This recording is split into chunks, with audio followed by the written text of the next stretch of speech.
Tenemos, amigos, el gusto y el honor de contar en grandes reportajes de la hora de la verdad a uno de los personajes más interesantes de la política colombiana actual, a una mujer que debió ser presidenta del Congreso de la República y que no lo fue, por decisión del presidente Iván Duque, lo que me consta directamente, no me lo tuvo que contar nadie, cometiendo pues un error colosal, pero eso dicho sea al margen.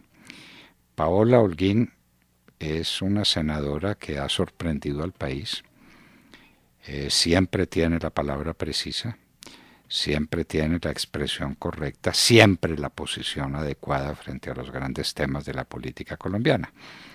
Con una condición especial, y es que no se guarda las cosas, las dice, y las dice con toda franqueza, y eso en este país donde hay tanta hipocresía de por medio, es una condición muy sui generis por una parte y a veces muy poco estimada.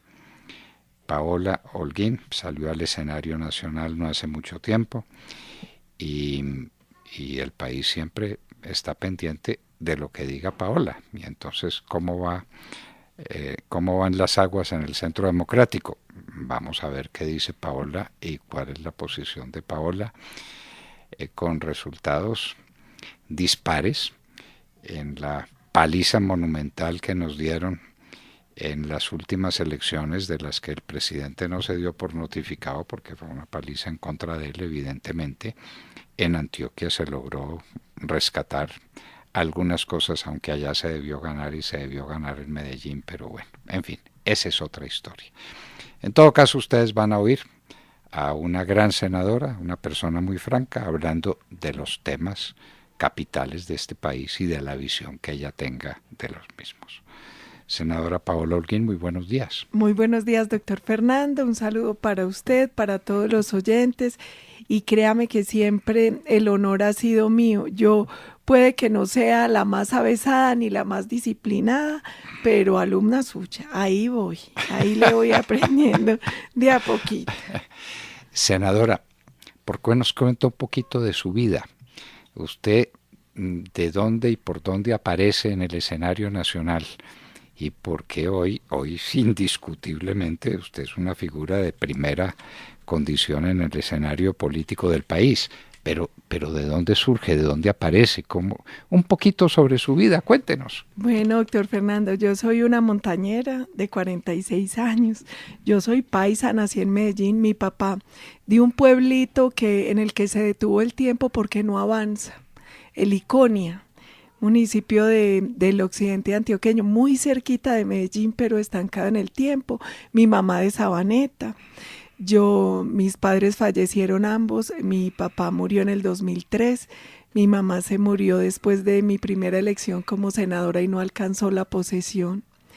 Y tengo dos hermanos, una hermana arquitecta que es 1 año y 14 horas menor que yo, que eso es bien particular, porque fue como el regalo del primer año. Cuando me estaban celebrando el primer año, mi mamá fue a tener a mi hermanita. Y tengo un hermano, Sebastián, casado con Catalina, que me dieron el regalo más grande que mi Dios me ha podido dar, que es a Leticia. Leticia es una pequeñita de meses. Tuvo que nacer antes de manera muy precipitada porque Cata fue a una revisión y le dice la doctora, vamos a tener que sacar a la niña antes. Y le dice ella, ¿cuándo? Ya, no tiene líquido. Entonces nació muy, muy pequeñita. Ellos fueron papás canguros y ya eso es una muchachita muy avispada, muy gordita, muy grandota, que me quita la vida, que me quita el sueño, que me quita todo, doctor Fernando. Yo un día decía que yo nunca le he tenido miedo a morir, pero que yo sí le pedí a Dios que me dejara verla. Ya la vi, era lo más importante.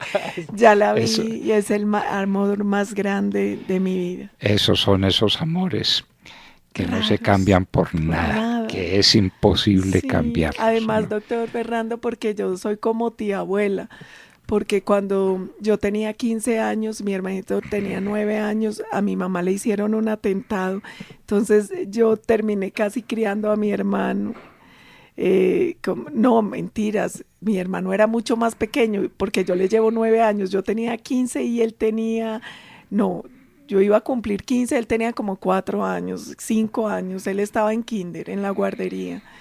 Entonces yo ayudé como a cuidar a mis hermanos como mamá mientras mi mamá pasaba un proceso muy largo de recuperación en la cama y mi hermano de hecho cuando era pequeñito me decía mamá a mí. ¿Y un atentado, dijo Paola? Sí, le hicieron un atentado, mi mamá tenía un almacén y fueron allá, eh, intentaron matarla, le hicieron unos disparos y ese fue un momento muy duro. De hecho, yo la reconocí por un anillo de esmeralda que tenía, porque era irreconocible la cara. Y entonces yo terminé como criando a mi hermano. Y doctor Fernando, venga, yo aprovecho su programa para algo, para un desahogo de alma. ¿Me deja? Pero para eso le invité. Mire, a mí muchos periodistas me atacaron y escribieron columnas muy infames diciendo que yo era hija de un mafioso. ¿Dijeron eso? Sí, entonces Yo, cuando me dijeron por fortuna no lo leí. por fortuna. Una ira de la que me libré. Cuando me preguntan a mí que un periodista del Espectador, que yo por qué no respondía, yo les dije, ante la infamia, mi única respuesta es yo no pateo perro muerto. Entonces se vinieron en gavilla los periodistas a acusarme de que yo los estaba amenazando. Recuerdo un trino muy especial de Juan Carlos Pastrana que dijo que aquí había gente que no necesitaba chaleco antibalas, sino chaleco antirrefranes, a raíz de toda la refriega que armó la prensa por ese dicho. Y yo quiero desahogarme por varias cosas. La primera es, vamos a hacer un ejercicio. Supongamos que mi papá era un mafioso. Yo enterré a mi papá en el 2003, hace 16 años. Se murió de una enfermedad que lo tuvo casi un año hospitalizado. Yo estuve gran parte de ese tiempo en el hospital con él. Salía, entraba, salía, entraba. Esa enfermedad se la causó una situación bien especial. La gente de la oficina de Envigado llegó a mi casa con un notario y enfusilados y nos quitaron lo que teníamos. Y le dijeron que era que tenían que aportar a la guerra. Y eso le pasó en ese momento a muchas familias en Medellín. Cuando mi papá fue a denunciar al F2 en ese momento, al DAS, le dicen, don Fran, si quiere le aceptamos la denuncia, pero ellos tienen toda la información, usted nos acaba de contar y seguramente van a ir a matarlo a usted o a su familia. Nosotros le recomendamos que deje eso así. Y mi papá dejó eso así y nosotros perdimos todo. Nos quedó solo una casa en la que vivíamos y unos lotes de mi mamá y yo creo que a mi papá lo terminó matando la pena moral, porque después de eso se enfermó y al año murió. Y yo recuerdo eso, entonces yo digo, supongamos que mi papá fuera un mafioso. Primero, está muerto hace 16 años. 2, el delito de sangre no existe. Si lo que quieren es perseguir mafiosos, allá en el Congreso hay unos sentados que no han pagado cárcel. Y mafiosos hay muchos en Colombia.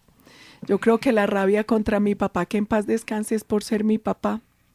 Porque era muy fácil hacer una cosa que yo hice y tengo los documentos. Yo le envié un derecho de petición a las entidades de justicia y de lavado de activos para ver si existía alguna condena en contra de mi padre, porque yo no recuerdo haberlo visto nunca en la cárcel. Y ellos se basaban en una noticia del Colombiano donde decían que a él lo estaban investigando por testaferrato. Y todas las autoridades judiciales confirmaron que mi papá jamás había sido condenado ni procesado por ningún tema relacionado con narcotráfico o lavado de activos.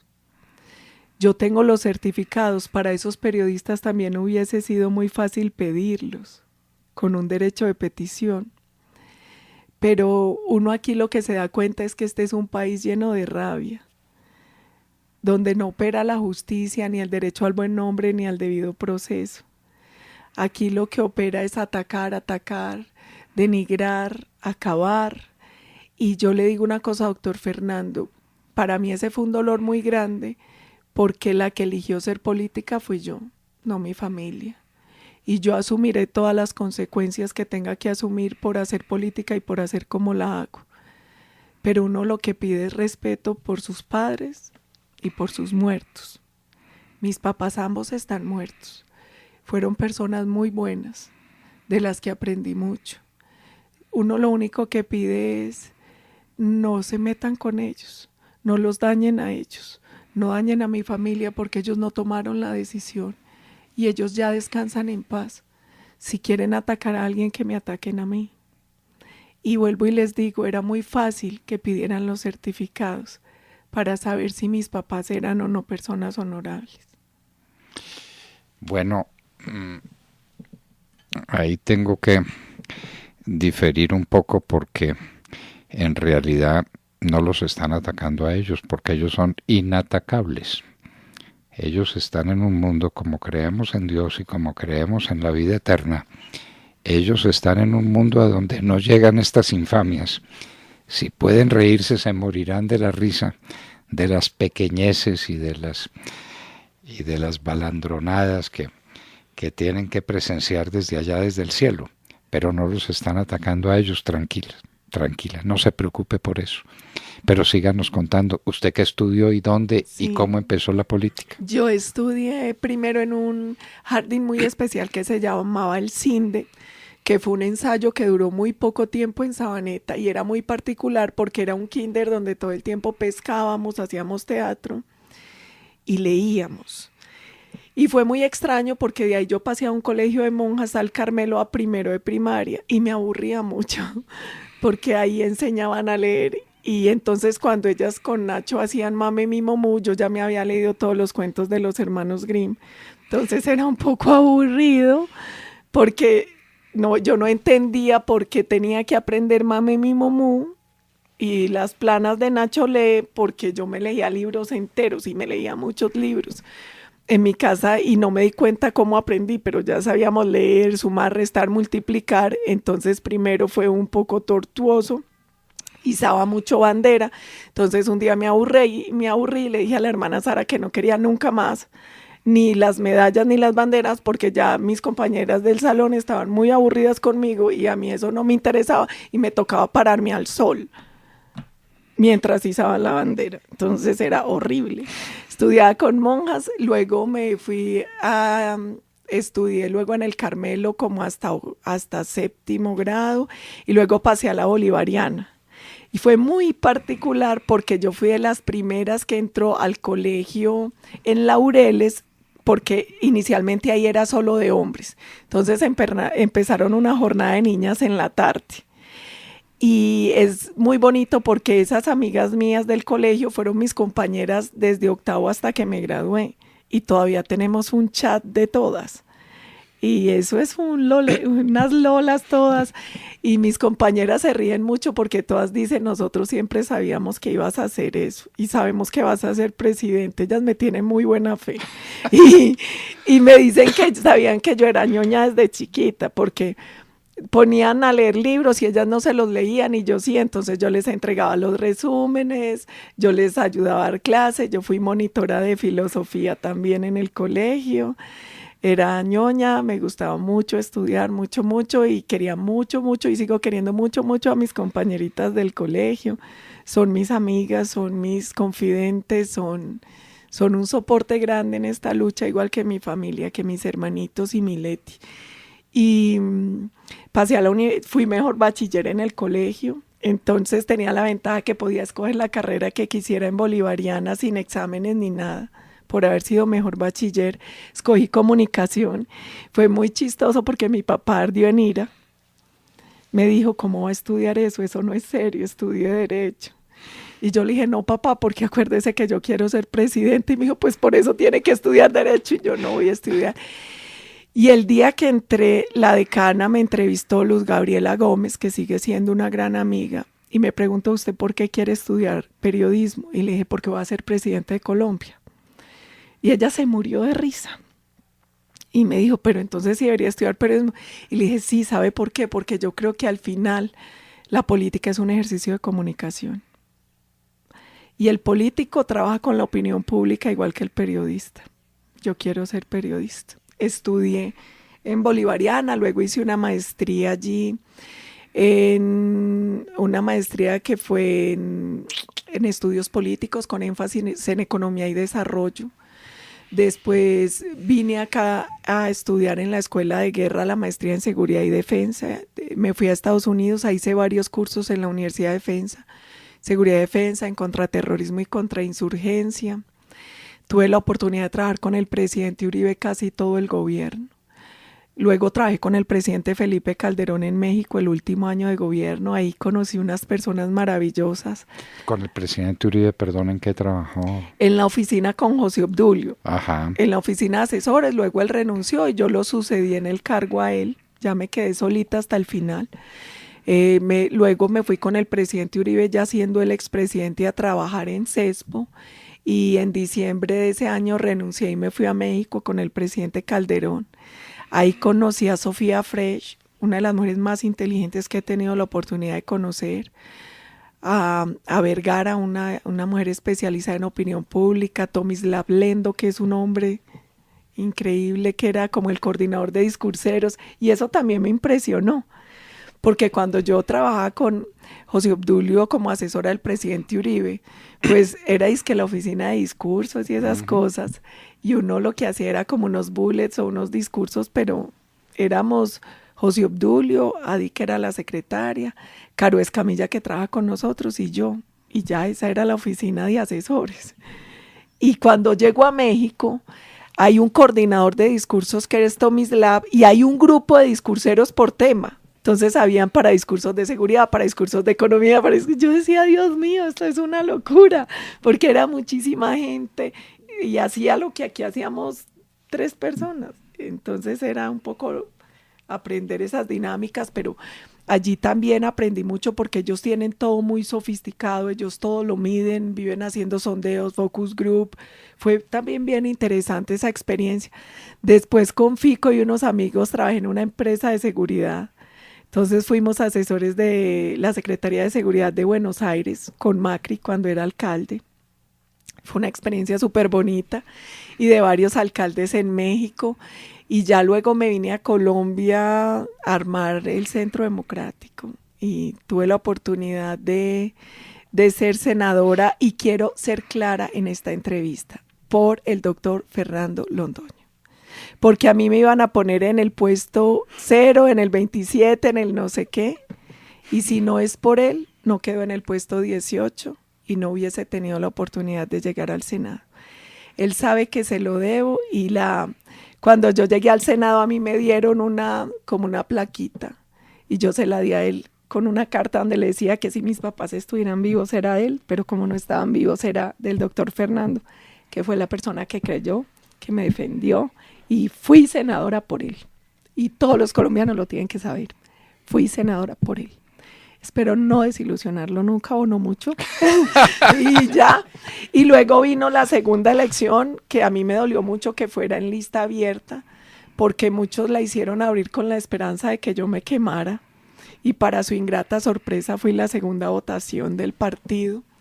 Y yo creo que, mire, doctor Fernando, yo seguía peleando la lista cerrada, porque yo creo que hoy que tenemos tanta fragilidad en los partidos, las listas cerradas ayudan a generar partidos cohesionados, con más disciplina. La lista abierta tiene un problema, es que se canibalizan internamente los partidos, cada cual cree que es dueño de su curul y de sus votos, no hay tanta disciplina, hace muy cara el tema político, pero bueno, esos son los romanticismos de uno en la política. Finalmente fue abierta y ahí estamos otra vez en esta lucha. Por eso me pregunté yo que cuando la gente, o me dije que cuando la gente leyera lo que estaban escribiendo sobre listas abiertas, se iban a preguntar qué estarían fumando estos señores. Eso no gustó, pero mire cómo salimos a coincidir en ese tema, que eso es terrible para la suerte de los partidos, y esperamos que algún día eso se acabe. Yo no sé cómo hacen tantas reformas y contrarreformas, ya no sé si eso finalmente va a parar o no va a parar. Pero mire, doctor Fernando, usted tenía toda la razón en varias cosas. La primera es, no es lo mismo controlar cuentas por partidos, incluso para dar garantías a los electores en el tema del control de cuentas. No es lo mismo uno controlar cuentas por partido que por candidato. Es que al Congreso son miles, porque son cientos y cientos, porque por ejemplo, el Senado, usted presenta listas de 100, de 50 y son un montón de partidos y a qué hora usted hace veeduría sobre todas esas cuentas. Fuera de eso empiezan a pelearse porque los votos de un partido son de una misma línea, se supone, entonces se tienen que canibalizar los votos entre los distintos aspirantes del propio partido. Y la gente siente que es dueña de su curul y que no tiene que obedecer a ninguna disciplina. A mí me parece que ese no es el camino para el fortalecimiento institucional de los partidos. Yo siento que los partidos tienen que ser mucho más democráticos en su interior, pero tiene que existir disciplina, tienen que existir principios, tiene que existir una línea doctrinaria e ideológica claramente definida. Y la lista cerrada ayuda en muchos de esos temas. Porque mire, doctor Fernando, hoy a la gente le da lo mismo votar por cualquier candidato de cualquier partido. No hay diferencia. Hoy, cuando uno mira el Congreso, ve que hay dos líneas. Los que están muy ligados por ingenuidad, afinidad o complicidad con el Foro de Sao Paulo y los que siguen defendiendo la democracia, las libertades y el modelo liberal. Y eso ya no pasa por el partido al que pertenezca, sino por las personas, porque han perdido tanto las plataformas ideológicas y filosóficas los partidos, que usted encuentra de todo en todos. Claro, no hay partidos, y si no hay partidos no hay política. Y era lo que yo le iba a preguntar, ¿tenemos un partido de gobierno o no tenemos un partido de gobierno? Yo voy a decir una cosa muy dura, y puede que cambie con las circunstancias y con el tiempo, ojalá. Nosotros hoy tenemos un presidente del partido, no un partido de gobierno. Son dos cosas diferentes. Son dos cosas diferentes. Y uno lo que esperaría en un momento dado es que se pueda recomponer. Porque, doctor Fernando, uno debe ser leal a la línea que lo eligió y uno tiene que entender los momentos de las elecciones. Hay partidos donde uno puede quedar presidente como una tercería, como una alternativa. Hay partidos donde el país se la está jugando entre dos vertientes, y eso pasó en la pasada elección en Colombia. Era la izquierda y la derecha, o la centroizquierda y la centroderecha, si la queremos poner así. Y el presidente Iván Duque ganó por la línea de centroderecha.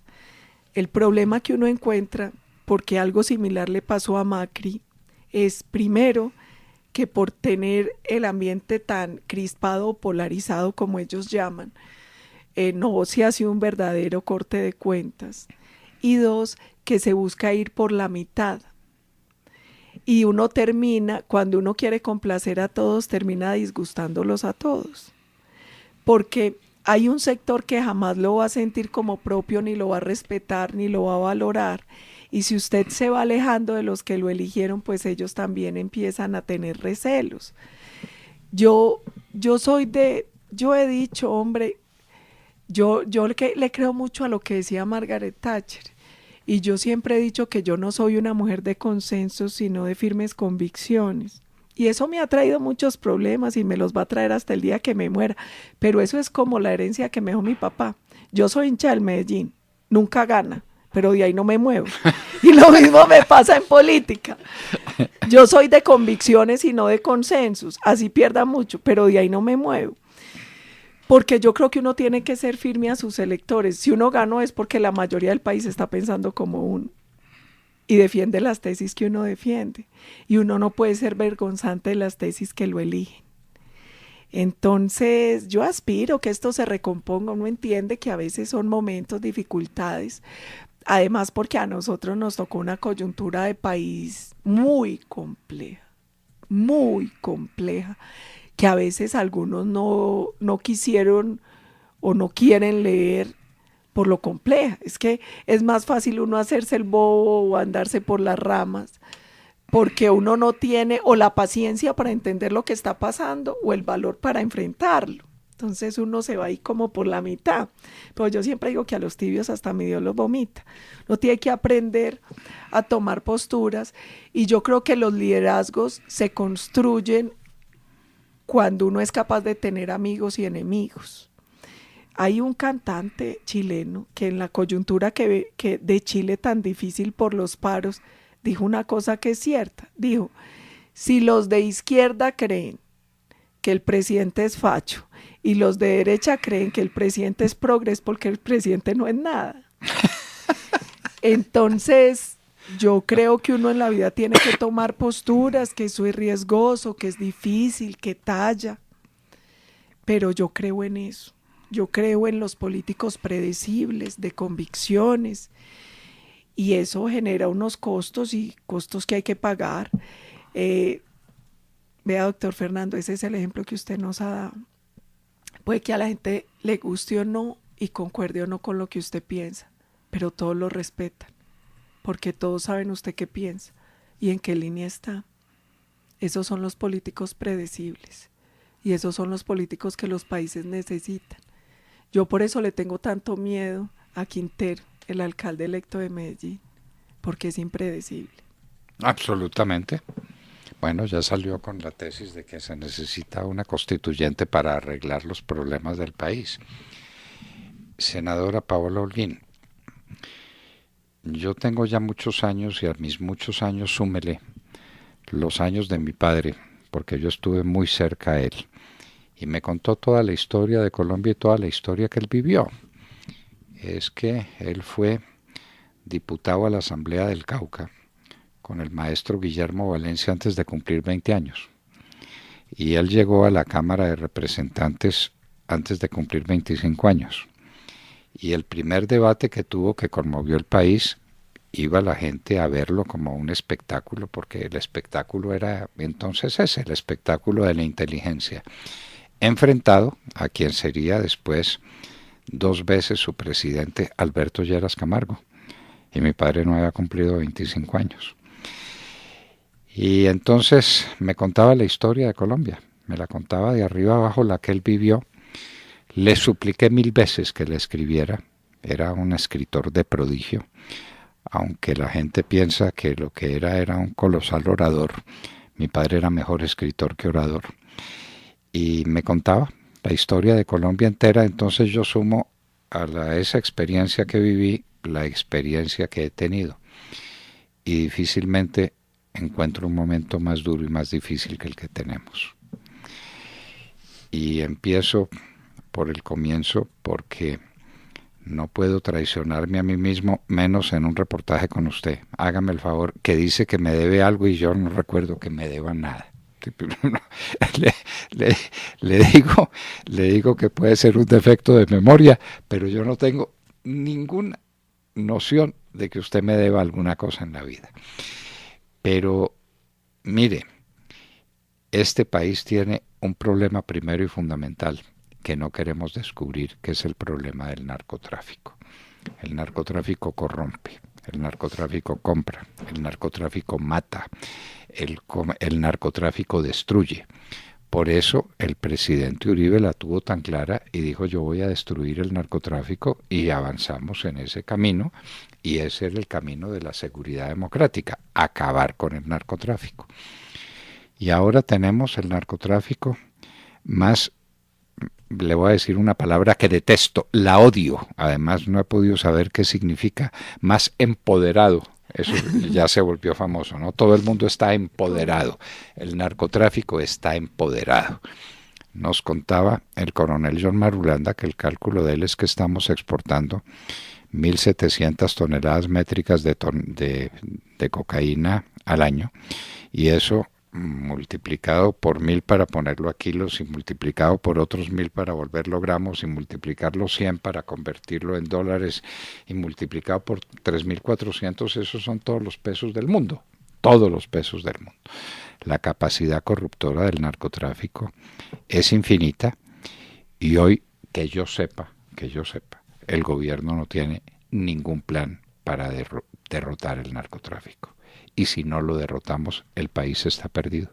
¿Usted coincide con eso o son exageraciones mías? Mire, doctor Fernando, el narcotráfico tiene varios problemas. Vamos con un primer problema, el problema de seguridad y defensa nacional. Porque el narcotráfico mueve unas estructuras transnacionales de crimen que mientras estemos inundados en coca van a tener capacidad de comprar hombres y armas para desestabilizar y acabar con lo que queramos, porque son ejércitos criminales armados. Segundo problema, un problema de salud pública, porque ellos exportan, pero también acrecientan el consumo interno.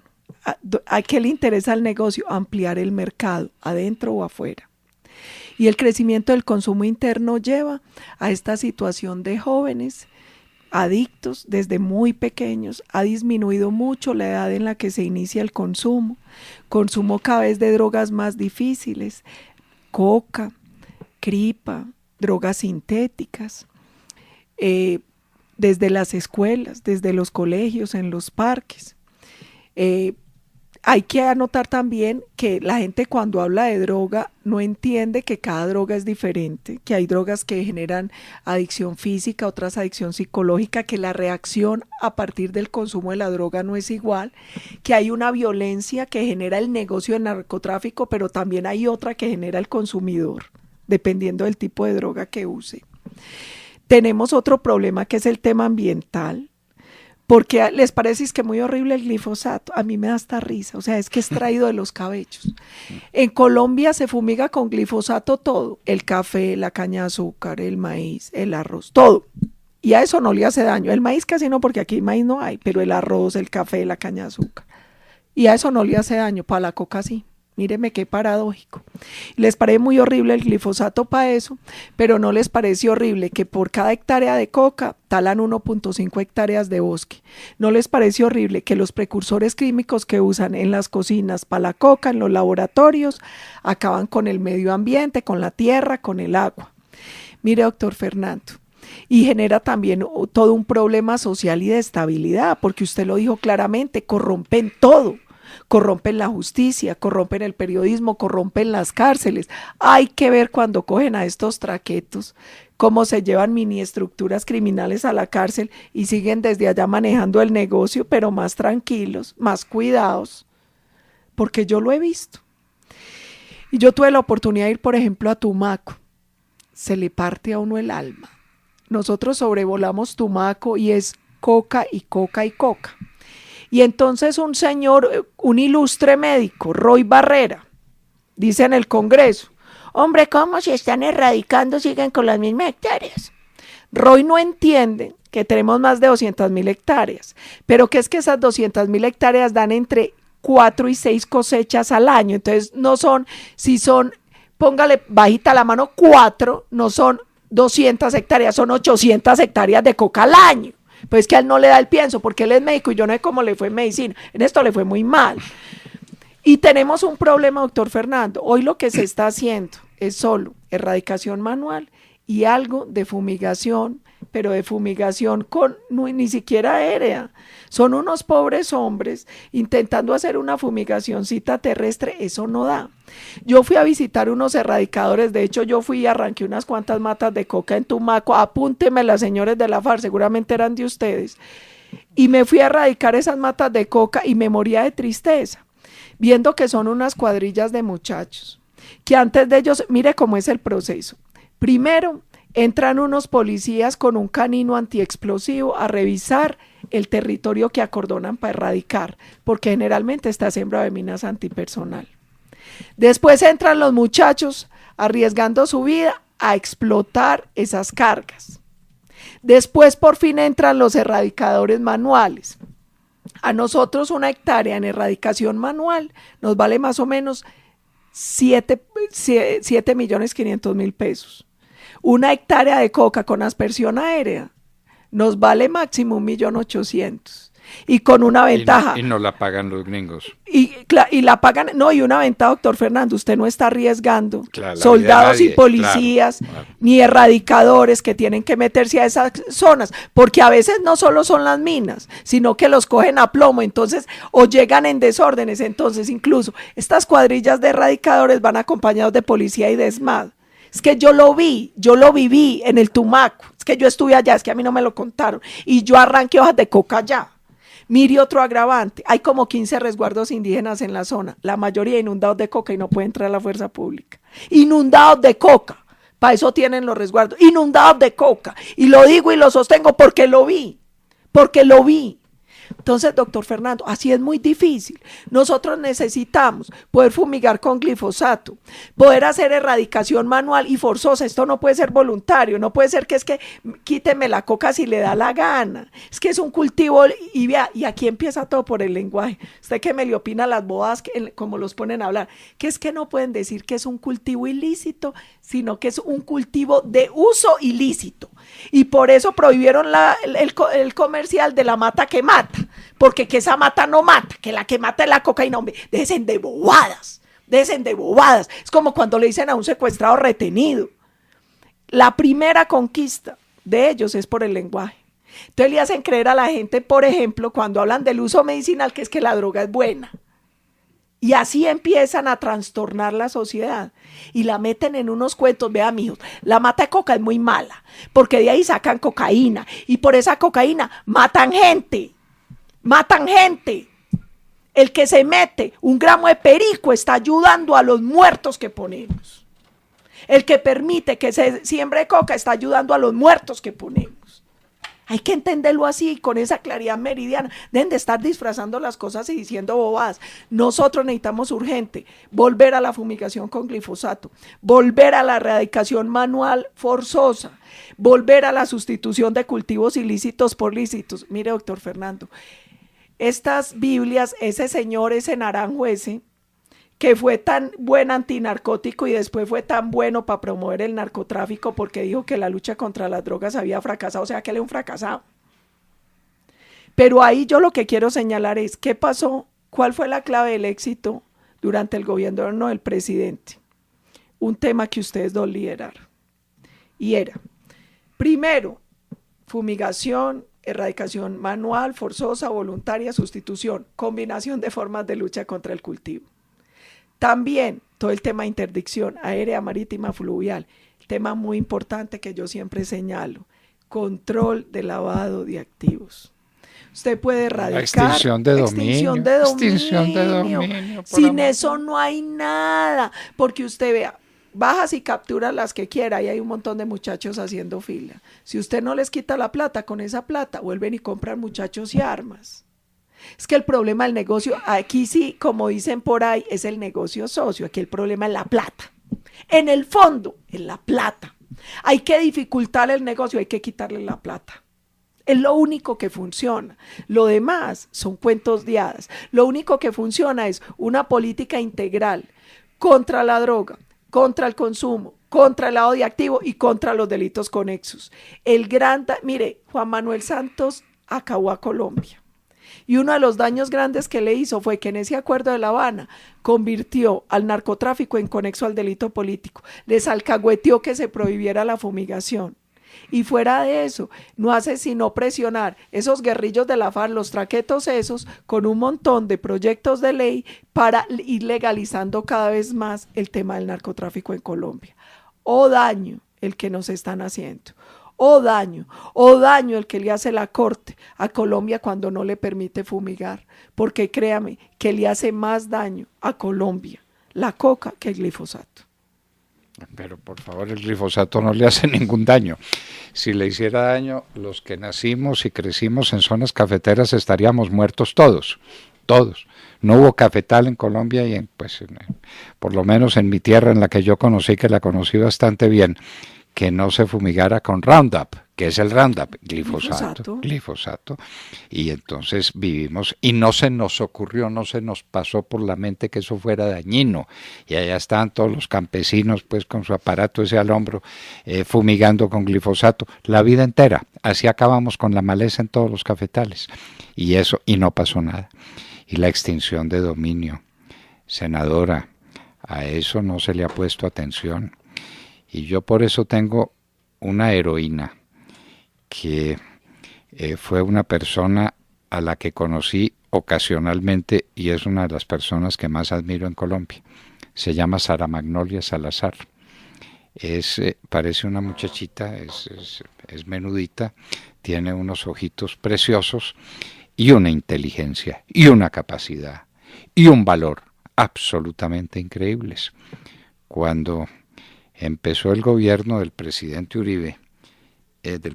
Duque, y antes de que peleara conmigo sin que yo supiera nunca por qué, tuve ocasión de recomendársela a las ministras del Interior y a la ministra de Justicia. Les dije, mire, aquí está esta persona que nadie sabe en Colombia de extinción de dominio y de lavado de activos lo que ella sabe.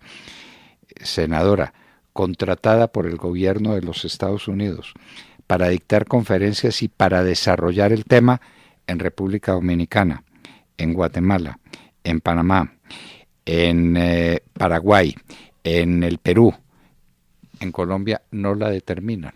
Y cuando usted le pregúntele a cualquier miembro de la Embajada de los Estados Unidos quién es la persona que sabe de ese tema, Sara Magnolia Salazar. En tiempos de ella, le quitábamos los bienes a los bandidos entre 8 y 10 meses después de la incautación esa que se hace pues con pistolas y con cosas y tal. En 8 o 10 meses el bien ya era del Estado. Reuníamos la Dirección Nacional de Estupefacientes con los ministros que pudieran estar interesados en los bienes y los repartíamos inmediatamente. Que me iba a quedar con un bien de esos. En las tierras yo le decía al ministro, yo nunca pude aprender a ordeñar, soy muy malo para ordeñar y no voy a aprender ahora a ordeñar, no me interesa, con esas tierras se queda usted. Y eso les producía un impacto tremendo, porque ellos no delinquen ni por ideales ni por hacer daño, ellos delinquen por la plata, por la plata. Hay que quitárselas.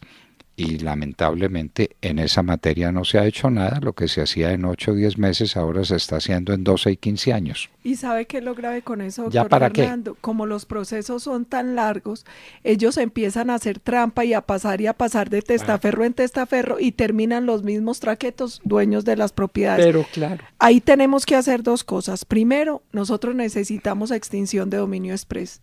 Nosotros necesitamos procesos simplificados que nos permitan rápidamente quitar los bienes a quienes ilícitamente lo han adquirido. Y ahí también hay que hacer una cuña, doctor Fernando.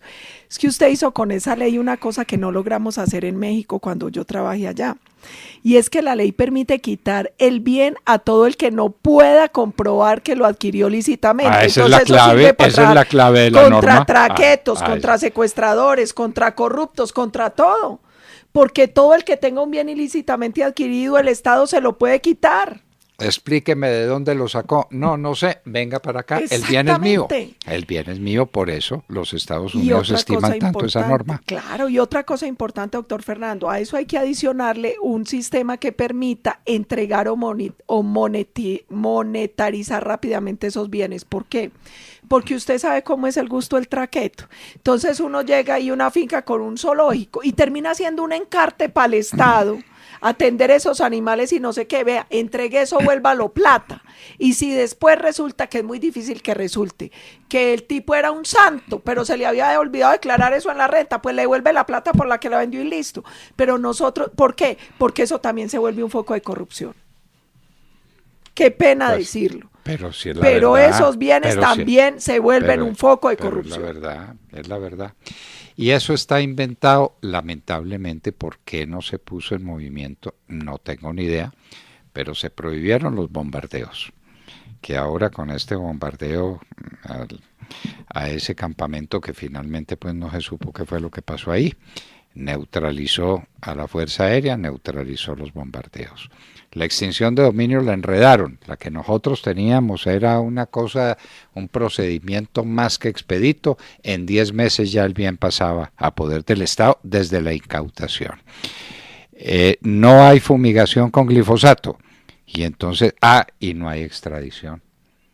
Es que esa es una herramienta indispensable. Usted comprende pues que el mono mancuso estaría libre aquí hace muchísimo tiempo si se hubiera quedado acá. Allá ha tenido que pasar lo que pasó, y Simón Trinidad allá está también. Vea, doctor Fernando, aquí mucha gente dice y Perafán no volvió. Y no vuelve, y mejor. Y le dicen a uno, no, es que eso no sirve para nada porque negocian con los gringos. Sirve tanto que lo único a lo que le tiene miedo y pereza, y si no, porque se voló Santrich. Bueno. Sino porque se voló.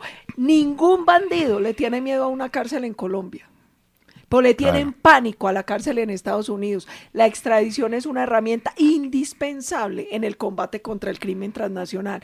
Indispensable. Y mire, doctor Fernando, ahí uno siente dolores. el tema de Santrich. Hombre, esta JEP, este enredo, que sí, que no, se sabía que lo iban a dejar volar, Claro, para que volviera a delinquir, claro. para que amenazara a los colombianos con la arrogancia con la que lo amenaza. Y yo quiero hacer un paréntesis porque usted habló del bombardeo a Chucho Giraldo. Y yo creo que ahí vale la pena hacer el paréntesis por esto. Yo voy a decir una cosa y yo sé que me van a caer rayos y centellas. Y lo bueno es que de una vez les advierto, no me importa. Y es, nosotros, cuando uno lanza un operativo contra un blanco estratégico, nuestras fuerzas militares y de policía cumplen unos protocolos del derecho internacional, usted los conoce muy bien, donde se ve que sea un blanco estratégico, donde se hace todo un estudio a qué tipo de organización pertenece, porque hay organizaciones que se pueden combatir con ejército, otras que no. Por eso uno, por ejemplo, hay estructuras criminales como el MESA, que yo he dicho mucho, súbame lagado, ¿para qué? Para que la pueda combatir el ejército, porque si no la tiene que combatir la policía. Y hay unos protocolos. ¿Qué le da a uno tristeza? Todo lo que manipuló Roy en ese debate. Dijo, eran unos niños, eran adolescentes, solo había un menor que era de 12 años. Independientemente de eso, claro, la muerte de cualquier colombiano duele, y de los menores y de los niños también, pero hay una cosa clara. Usted pierde la calidad de persona protegida cuando entra directamente en una confrontación, forma parte de una estructura criminal y está armado, porque usted se convierte en combatiente. No importa si es hombre o mujer, si es grande o pequeño, no importa. Usted es combatiente cuando pertenece a una estructura criminal, está armado y forma parte de hostilidades, de punto.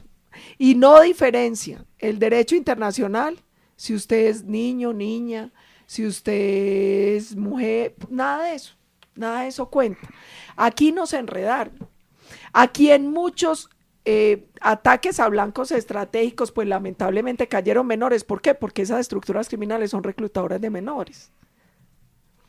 Y ahí hemos tenido un problema, a nadie le importó, pero ahora lo usaron y lo manipularon para paralizar a la fuerza pública contra esas estructuras. Y entonces mucha gente me cayó encima y yo les decía, mire, nosotros capturamos un peladito en Medellín de 14 años, ya 20 muertos encima. Es que yo le pregunto a un ciudadano a pie, ¿usted se encuentra con un niño enfusilado apuntándole y usted dice, no, máteme porque usted es un niño? O sea, usted pierde todo el derecho a la legítima defensa, todo porque es un niño. Eso no es así. Eso no es así. Aquí nos están enredando y aquí están enredando a la fuerza pública para paralizarla. Y yo sé que eso suena muy duro, pero es la triste realidad. ¿Y sabe qué es lo que es más vergonzoso? Que toda esa sinvergüencería que buscó con ese ataque a un blanco de alto valor legítimo que era alias Chucho Giraldo, enredar y paralizar a la fuerza pública, cayó y fue cómplice de la impunidad de los que reclutan forzosamente menores de manera sistemática, porque esos señores de la FARC, sin pagar un solo día de cárcel, que han reclutado a esos niños, que los han violado y los han usado como carne de cañón, están allá sentados. ¿Y sabe qué es lo peor? ¿Qué han dicho del señor ese viejo que mató 45 niños que no estaban en un campamento terrorista, estaban en una iglesia, donde habían 3 niños de brazos, inocentes, y los mató con armas no convencionales? Y es senador, ese fue el castigo. Hombre, no seamos sinvergüenzas, dejemos la doble moral, dejemos el doble de rasero, dejemos de enredar al país con falacias, con mentiras, porque es que aquí se cambiaron todos los valores, doctor Fernando. Entonces ese señor que mató 45 niños inocentes, los niños no estaban enfusilados, se estaban protegiendo en una iglesia y él los mató con armas no convencionales y el castigo fue llevarlo al Senado. Y hoy paralizamos a la fuerza pública porque lanzó un ataque contra un blanco estratégico y lamentablemente, al parecer, ahí habían unos adolescentes y una menor, pero que estaban enfusilados y que estaban en un campamento de un criminal, de una estructura criminal, de una estructura terrorista. Mire qué tristeza estos dobles raseros, y mire la tristeza de cómo ellos, con un relato falaz y mentiroso, van llevando a toda la ciudadanía a unos mitos, a unas falsas verdades que terminan favoreciendo a los criminales. Paola, para combatir eso se necesitaba una fuerza en el Congreso que la representa a usted, la representa el presidente Uribe, pero se necesita fundamentalmente un gobierno que se sepa defender. Y entonces uno se pregunta, pero ¿dónde está el manejo político de este gobierno? ¿Dónde está? La ministra del Interior, le quiero decir, es una persona a quien yo quiero mucho. Yo quiero mucho a Nancy Patricia. Tuve con ella, me imagino que después de las cosas que he dicho ya no me quiera, pero yo sí la quiero, pero es una persona excelente, completamente inhábil para el tema en que la pusieron. Ella no puede ser ministro del Interior de un país en llamas como está este país en llamas hoy. Entonces, uno se pregunta, el gobierno, le quedaba, hágame el favor, la defensa a Guillermo Botero, un hombre maravilloso, un hombre queridísimo, un hombre excelente. No era el ministro de Defensa del país, entendamos, como tampoco es el doctor Carlos Holmes Trujillo, pues por otras razones distintas, pero se está equivocando en eso el presidente. ¿Usted cómo ve ese tema de un aparato político tan frágil en el gobierno nacional?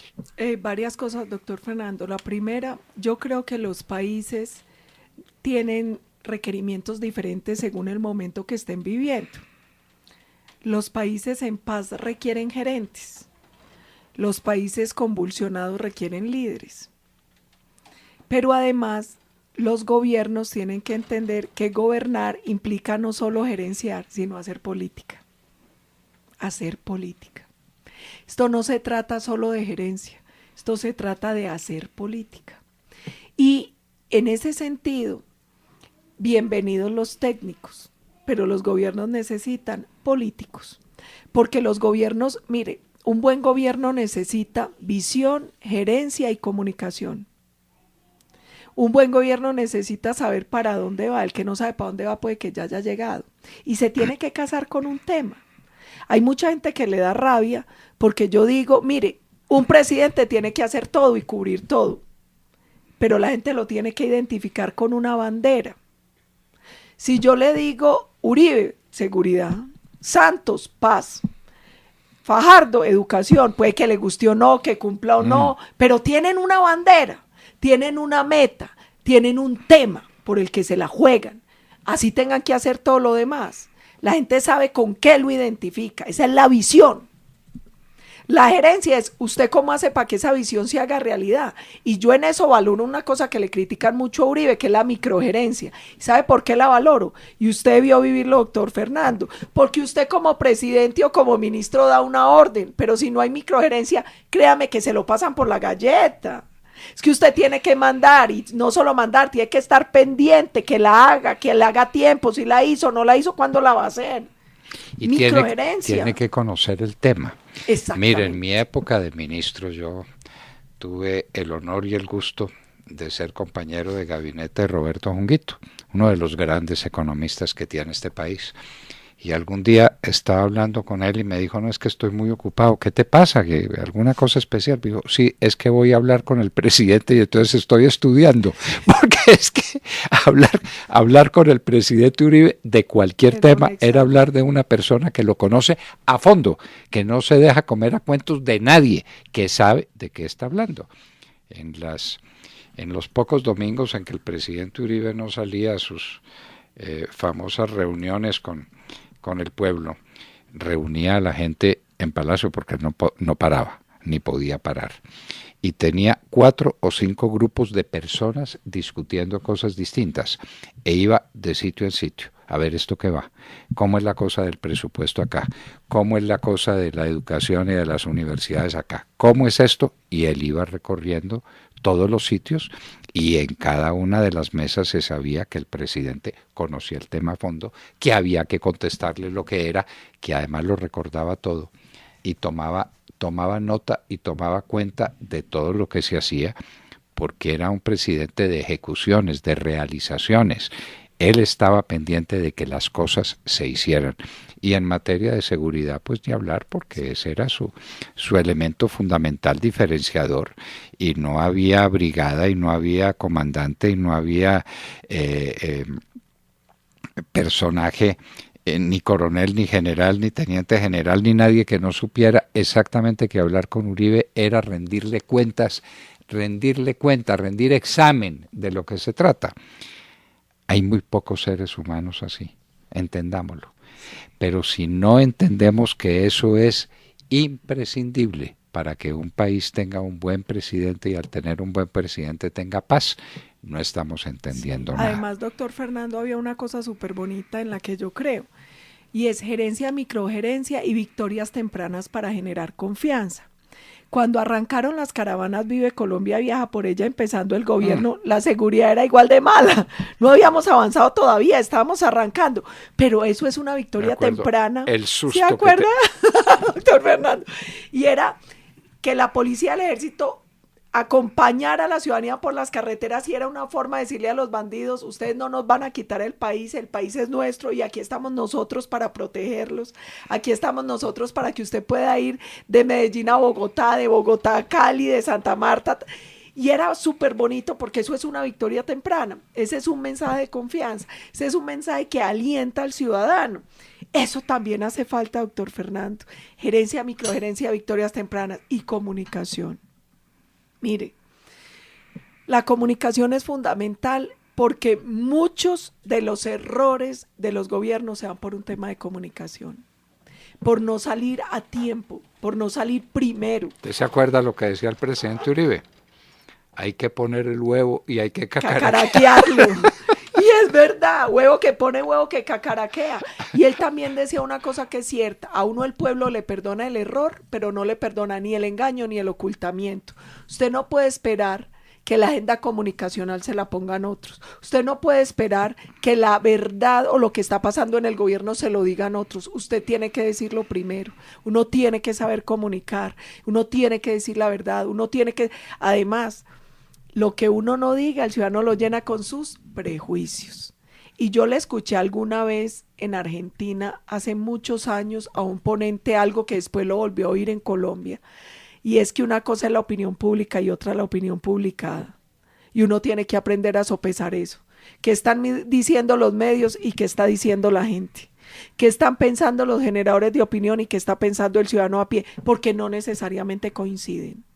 Y la prueba es, aquí los medios y los opinadores decían que él no ganaba y le metieron el proceso por boca y nariz a la gente y ganó que él sí ganaba y ganó él no.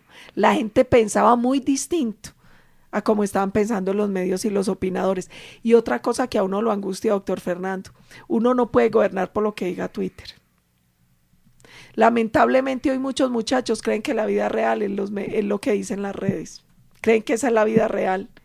Y ni siquiera leen, ni estudian, ni se informan, no tragan entero y creen que esa es la vida real. Uno tiene que aprender a estar ahí, pero también tiene que aprender que eso lo manejan bodegas desde Venezuela, desde Argentina, desde Cuba, desde China, desde Rusia, y que no todo lo que hay ahí es la vida real. No tiene que aprender eso. Hoy lamentablemente muchas movilizaciones en el mundo han sido a partir de bodegas con información falsa o verdades a medias. Y llevan los pueblos casi a matarse. Entonces, uno tiene que aprender a sopesar y a manejar todo eso cuando gobierna. Y tiene que aprender que gobernar también es hacer política, que gobernar también es comunicar, que gobernar es educar. Sí, señora, esos silencios profundos permiten que surjan problemas y conflictos tan serios como los que Colombia ha tenido en el último tiempo, que no tienen antecedentes. No tienen antecedentes. Yo recuerdo el 10 de mayo nunca fue parecido a esto. Yo participé, como seguramente la senadora Paola, de la gloriosa marcha que hicimos contra las FARC, donde salieron a la calle 6 millones de personas, sin un vidrio roto, los almacenes abiertos, es que no se me olvida, por la carrera séptima, todos los almacenes abiertos y la gente en la puerta de los almacenes, y pasaba semejante marea humana, porque sabíamos qué estaba pasando, para qué estábamos marchando, teníamos comunicación con el espíritu del gobierno, con la manera que el gobierno tenía de concebir la vida, y ahí estábamos. ¿Y qué tal lo que está sucediendo ahora, senadora, ¿esto qué es? ¿Esto qué es? Es que nos desquiciamos, perdimos los valores, perdimos el norte. ¿Qué es lo que está sucediendo? Aquí hay varias cosas, doctor Fernando. La primera es, yo tengo muchas preocupaciones. Una, denominémosla la orgía dialoguista. Y es que a Colombia le metieron el cuento del diálogo, el diálogo, el diálogo, el diálogo, como si eso fuera el gran fetiche. Entonces hay que dialogar todo con todos. Eso no es real. Primero, yo lo he dicho y lo sostengo, ningún diálogo puede venir forzado por la violencia del terrorismo. El diálogo tiene que ser un diálogo que se dé de manera democrática, pacífica, donde dos se reconocen como iguales, como personas que pueden interlocutar. Y aquí lo que se está poniendo de moda es que cada que uno quiere sentar a un gobierno, entonces tire piedra, ponga bomba, desbarate, terrorismo, vandalismo, violencia y lo sienta. Qué mal precedente, qué mal precedente. Como demócratas, eso no se debería permitir en una sociedad. Y eso debería quedar, mejor dicho, prohibido, que los gobiernos se sienten con quienes alteran la convivencia pacífica, con quienes rompen las leyes. Con eso no debería existir ninguna posibilidad de diálogo. Segundo problema que veo yo, que aquí unos sectores hicieron creer que es lo mismo el descontento y la movilización que la conducta criminal, y no es lo mismo. Doctor Fernando, mire, yo tengo un problema, yo he sido muy mal arrendada, yo soy muy rebelde, yo soy como un animal salvaje. Mi papá decía, esta muchacha. Muy mal arrendada. Sí. Hay que explicar ese giro. Es que el presidente Uribe dice que yo, y mi papá me decía eso, que yo quedé muy mal arrendada. Uno a los caballos, claro, con la rienda, uno los como que los doma, los enseña. Los mete en la rienda. Claro, entonces él sabe, la trochita, la cosa. No, yo no. Conmigo no pudieron. Soy como un potro salvaje. Y entonces yo he marchado mucho. Entonces yo marché contra la FARC y a Santos sí que le marché. Y es más, a mí una vez me mandaron el ESMAD. Ay, yo feliz después fui, les di la mano y les di agua. ¿Y sabe qué fue a hacer el ESMAD? A garantizar que no hubiesen desmanes. Pues claro. Que para eso están. Claro. Y he estado en muchas marchas. Mire, nunca una agresión contra los miembros de la fuerza pública. Nunca vandalismo. Nunca terrorismo. Nunca daño a bien público, a bien privado. Y es más, cada que nosotros acabamos una marcha con bolsa recogíamos la basura y donde marchábamos quedaba más limpio que cuando nos íbamos. A mí que no me digan que una marcha tiene que venir acompañada de quebrar vidrios, de atacar a la fuerza pública, de tirar papas bomba. Hombre, eso no es derecho a disentir, eso no es marcha, eso no es ningún derecho, eso es conducta criminal y las conductas criminales tienen que ser judicializadas y no pueden ser permitidas y tienen que ser proscritas en una sociedad. Aquí eso no se puede y esto se volvió una alcahuetería. No, que es el derecho. ¿Cuál derecho? Es más, ni siquiera tiene derecho a bloquear las vías, porque es que su derecho llega hasta donde está el derecho del otro. Entonces usted no puede determinarle a la gente con su derecho a la libre circulación con el cuentico absurdo que es que usted tiene derecho a manifestarse. Sí, manifieste por la rayita, manifiéstese de tal manera que su derecho a manifestarse no vaya en contravía de los derechos de los demás. Entonces aquí hay que empezar, mire, sin pena, de frente, clarito, hay que hablarle a la gente, porque yo insisto, aquí se viene presentando una tergiversación de los valores y a la gente le están vendiendo como verdades mentiras y le están haciendo creer que su derecho a disentir es acabe con lo que se le atraviese, como dicen en mi tierra, acabe hasta con el nido de la perra. Eso no es así, y el Estado en eso tiene que tener total firmeza. Yo dije una cosa que seguramente les causó mucha rabia, como todo lo que yo digo. Yo soy muy montañera y en Antioquia uno habla mucho con dichos, doctor Fernando. Entonces yo en estos días, hace un tiempo dije, es que al Estado le pasa como a las mujeres, de tanto ser y ser, damas dejan de ser. Eso le pasa al Estado. Un Estado no puede andar seda y seda y seda y seda. Se prostituye. Ni converse. No, esa dialoguitis, entonces habla con todo el mundo, habla de todo. Mire, nosotros las crisis son oportunidades. Y yo creo que esta crisis nos tiene que llevar a una evaluación de la democracia en varios sentidos. Primero, democracia no es democraterismo. Democracia no es que todos puedan opinar de todo. Yo le pregunto, doctor Fernando, si yo voy a operar a los perritos, nosotros tenemos 2 perritos que se llaman Tokio y Milo, unas cosas muy hermosas. Yo le pregunto, yo voy a ir donde el doctor Fernando, ¿cómo operamos a Tokio? ¿Por qué le voy a preguntar? Voy donde un veterinario.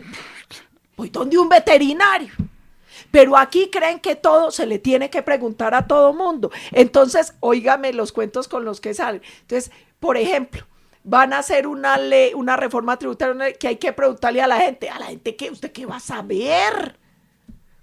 saber? Por eso la Constitución es clara, que ese tipo de leyes las hace el Ejecutivo. Pero aquí creen que democracia es que todo el mundo hable de todo, que a todo el mundo le consulte todo, y por eso es que la gente termina opinando de lo que no sabe, manipulada por sentimiento, entonces que se vaya a la mina de aquí, y después todos están muriendo de hambre, para ponerle un ejemplito cortico. El otro problema en el que nosotros tenemos que empezar a pensar, aquí tenemos que seguir defendiendo el modelo de economía liberal, porque es la que crea riqueza, sin ser vergonzantes, porque es que aquí uno empieza a encontrar unos empresarios muy izquierdosos, que eso es como una contradicción.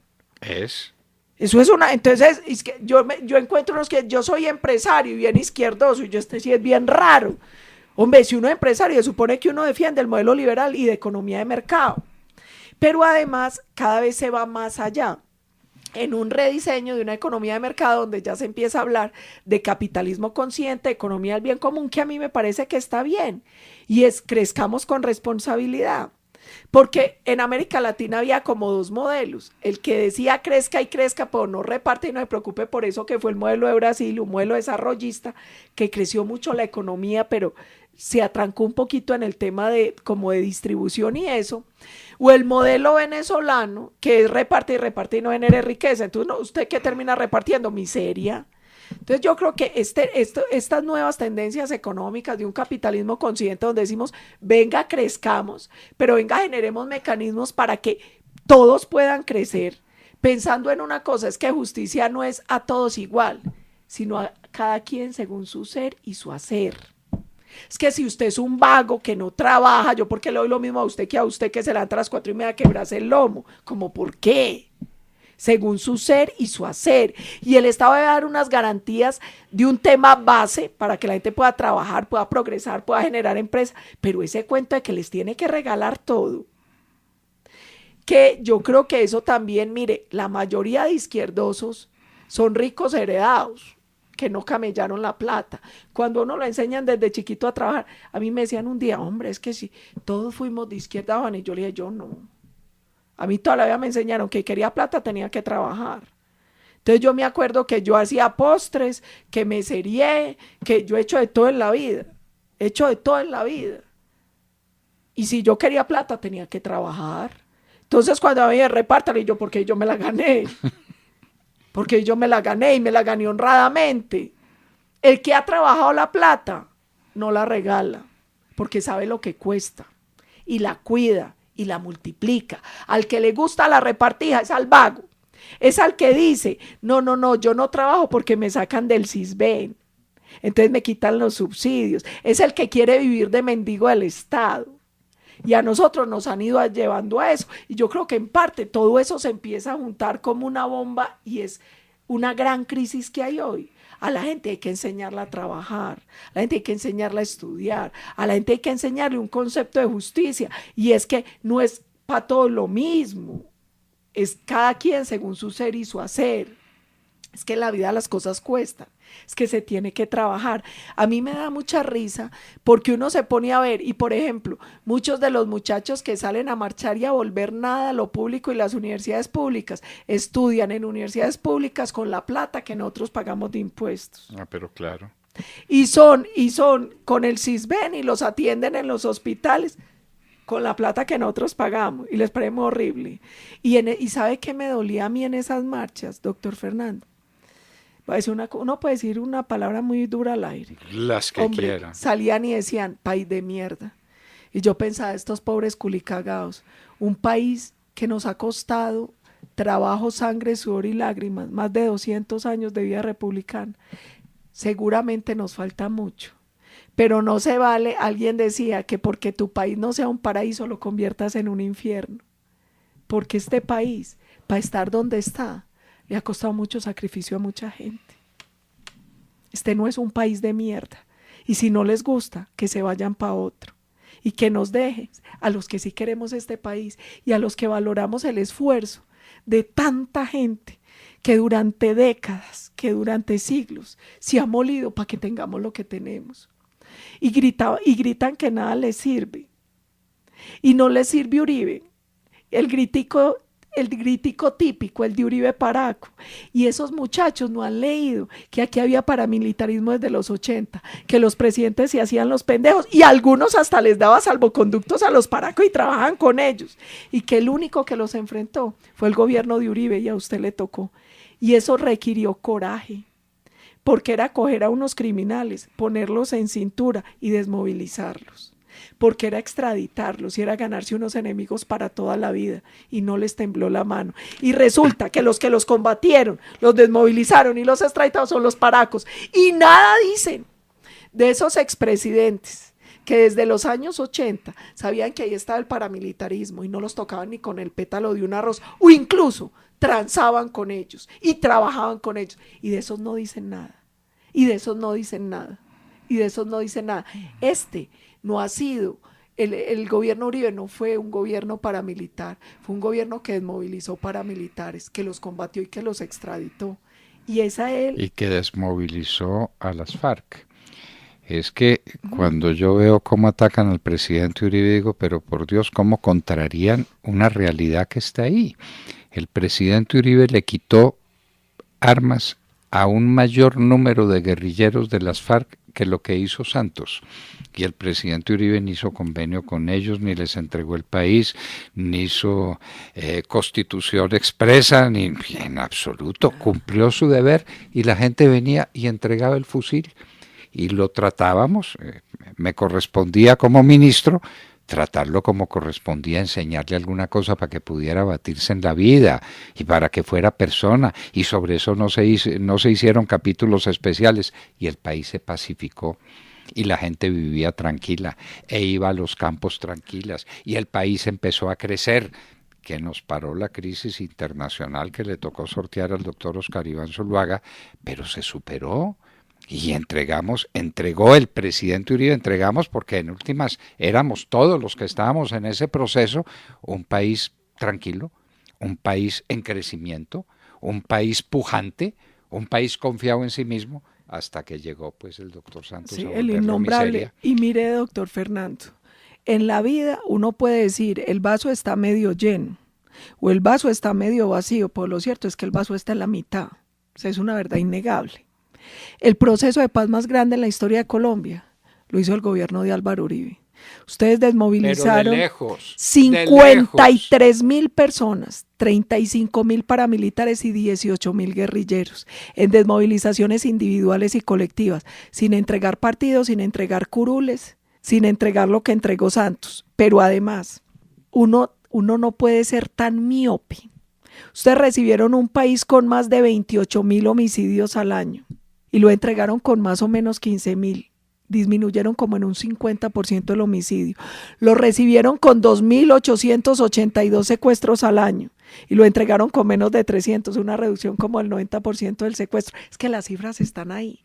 Es que yo creo que el problema de la gente y de los muchachos es que los están adoctrinando unos profesores que uno no sabe si por brutalidad o por malicia no les dicen la verdad, porque es que las cifras están ahí. Si esos muchachos leyeran las cifras económicas, las cifras de seguridad, las cifras de cómo ha crecido el tema de protección social en Colombia, dejarían de llamar un país de mierda, porque este es un país que ha crecido económicamente, donde ha disminuido el homicidio, el secuestro, la extorsión, el terrorismo. Este es un país donde, a pesar de todas las dificultades, ha crecido la cobertura en salud, la cobertura en educación, ha bajado el analfabetismo, ha bajado la mortalidad infantil. Que ellos llaman país de mierda, este país que ha costado tanto, Este país que ha costado tanto. Y ahí están las cifras. Hombre, muchachos, estudien, lean, no se dejen adoctrinar por esos profesores. Yo fui muchos años docente, doctor Fernando, en Bolivariana y en EAFIT. ¿Sabe qué dolor siente uno? Uno tiene, a mí me decía Luz Gabriela Gómez, nosotros teníamos una cosa que se llamaba escuela de docentes.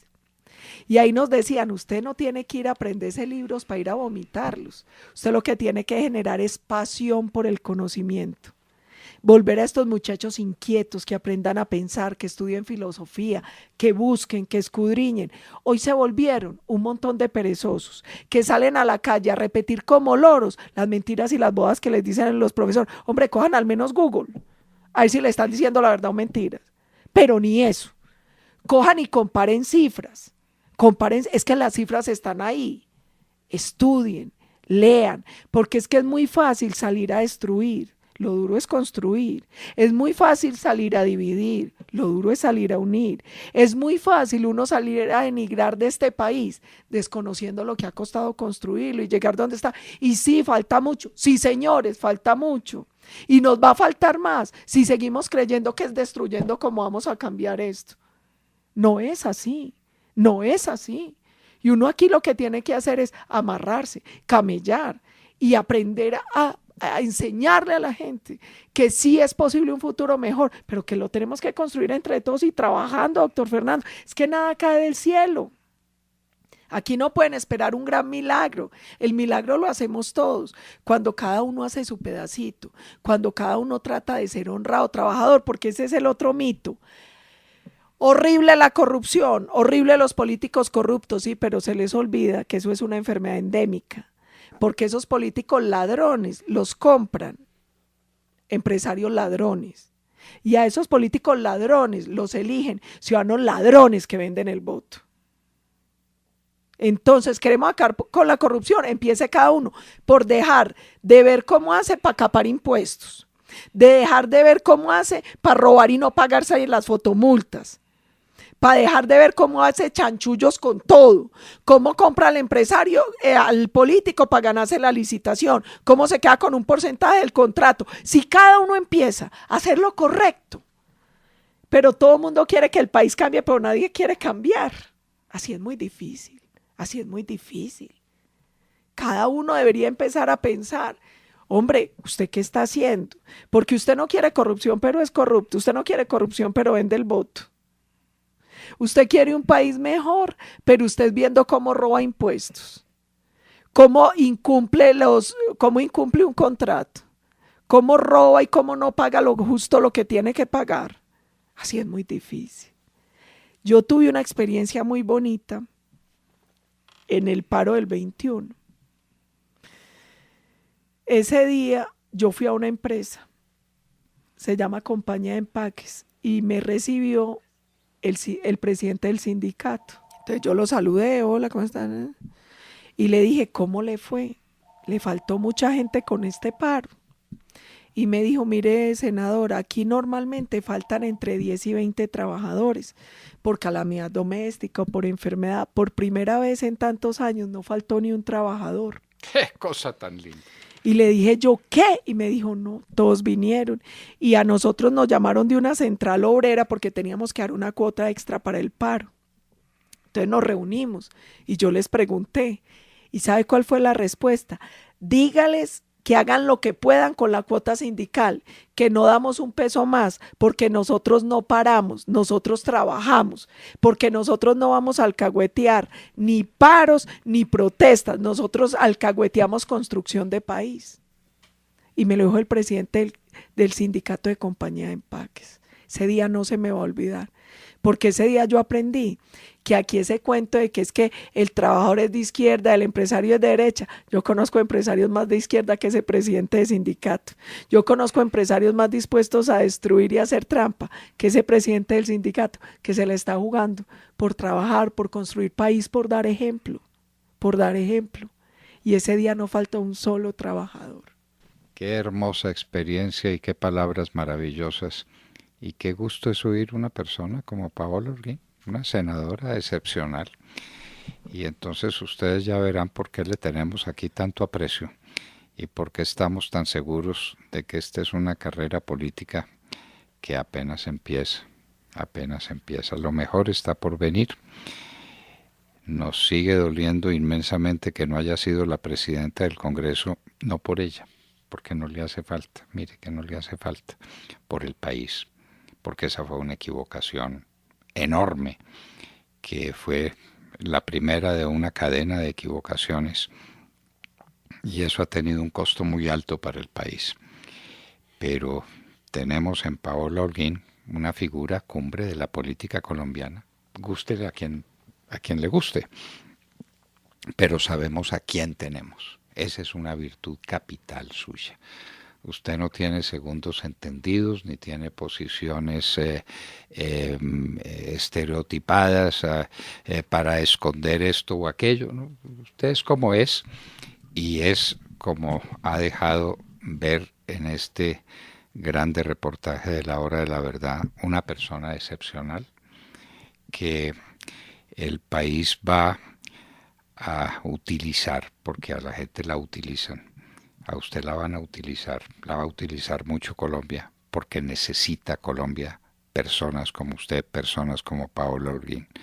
Qué expositora, qué fe en lo que piensa, y qué fe con la que dice lo que piensa. Es sencillamente excepcional. Ojalá el Congreso de la República tuviera siquiera 10 Paolas Holguín, estaríamos en otro mundo completamente distinto.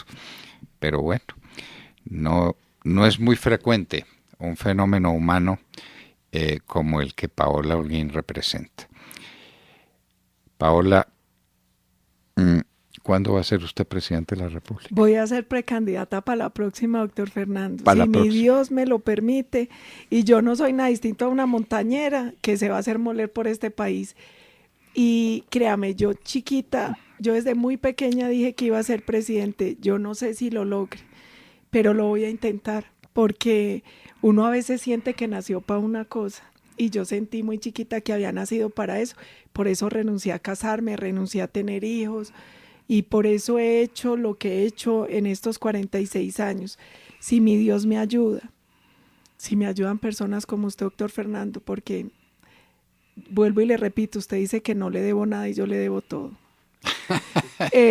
Yo no podría hacer política, a mí no me conocía nadie, todavía no me conoce mucha gente, pero antes no me conocía nadie. A poquitos que no la conozcan. Me ayudó pues ese paso por el Congreso, me ayuda usted que creyó, que me da la oportunidad de hablarle a los colombianos, y yo no les puedo prometer nada distinto a que voy a trabajar como me enseñaron mis papás, con unos principios que es patria, principios y partido. En ese orden, y el orden no es negociable, patria, principios y partido, que voy a seguir haciendo la política como sea, lo montañera, suela, saliva, saludo. Yo no sé transar, yo no sé nada, yo no sé ser políticamente correcta, pero les voy a seguir diciendo la verdad, lo que pienso y lo que siento. Yo no tengo doble agenda, no tengo cálculo, porque yo soy muy simple, es que yo soy una montañera, aquí no hay nada más, aquí no hay ni una estadista, ni una gran política, que una montañera que dice la verdad.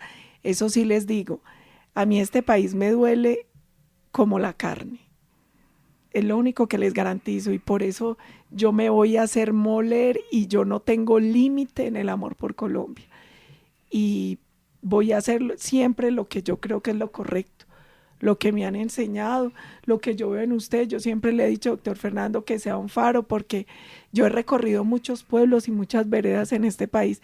Usted no se imagina cuánto lo quiere la gente, y siempre le manda razones. La gente dice que su emisora es la Universidad de la Democracia, y la gente aprende, y usted ha ayudado a que le ve el nivel del debate, y a veces sus oyentes también pelean con usted. Hay unos que me dicen, ay no, me tiene muy atormentada, y después me los encuentro y me dicen, pues no soy capaz de dejarlo de oír. Entonces, yo creo que usted pone el país a pensar en serio, a pensar en lo importante. Yo sé que a la gente, hay gente a la que le gusta y gente a la que no, y eso quiere decir que lo está haciendo bien. Muy bien. Muchas gracias por todo lo que ha hecho por este país, por lo que ha hecho por nosotros, y yo lo voy a intentar. No importa si lo logro o no, pero lo voy a intentar.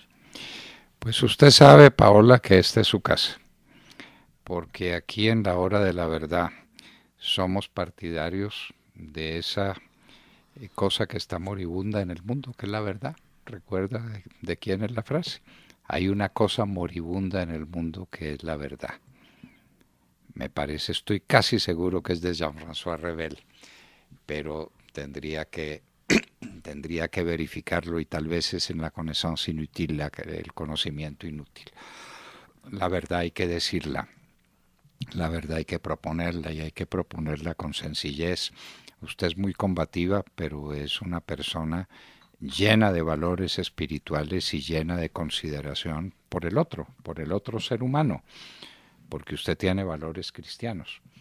Y para la persona que tiene valores cristianos, el hombre no es sustituible, ni el hombre es reemplazable, ni se puede humillar a nadie. ¿Con quién y a propósito de qué? Recordaba yo que si Cristo hubiera salvado a una persona, hubiera empleado bien su redención. Eso fue lo que Jesús enseñó. Con uno solo que yo salve, con ese solo vale mi sacrificio. De manera que esa es la dimensión y ese es el valor de la persona humana para los que creemos. Los que no creen, allá Sí, ellos. y doctor Fernando, mire, ahí yo recuerdo una anécdota. Yo fui a Chile a una reunión, creo que este año, empezando este año, y un parlamentario chileno me dijo que porque yo siempre cargo un rosario en el brazo, en la mano, que me lo dieron una monja de clausura de Marinilla. Me decía que como yo siendo congresista de un país laico usaba un rosario. Yo le dije, porque yo no soy vergonzante y yo no quiero engañar a mis votantes. Yo soy una senadora de derecha católica provida y a mí no me da pena. Yo creo que ese es otro de los grandes problemas del país, que ahora lo que está de moda es ser de izquierda, es defender el aborto, es negar cualquier posibilidad de libertad de credo. Yo no quiero engañar a mis votantes. Yo quiero que ellos sepan quién soy, cómo pienso.